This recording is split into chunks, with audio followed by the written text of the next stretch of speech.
అసలు కృష్ణ పరమాత్మ యొక్క ఆవిర్భావమే చాలా ఆశ్చర్యకరం. మిగిలిన అవతారాలలో పుట్టిన తరువాత లీలలు ఉంటాయి, కానీ శ్రీకృష్ణ పరమాత్మ అవతారంలో అసలు ఆయన పుట్టడమే ఒక లీల. లీల అన్న మాటని కొంచెం జాగ్రత్తగా అర్థం చేసుకోవాలి.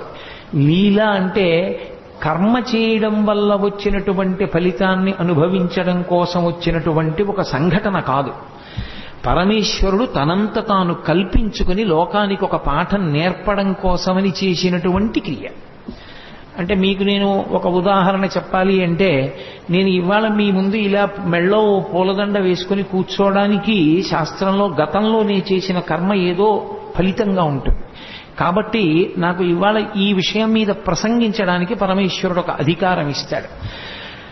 అలా ఇప్పుడు కోటేశ్వరరావు గారు లీల చేశారండి అనకూడదు. లీల ఉండదు. గతంలో చేసుకున్న పాపపుణ్యములను బట్టి నేను ఇప్పుడు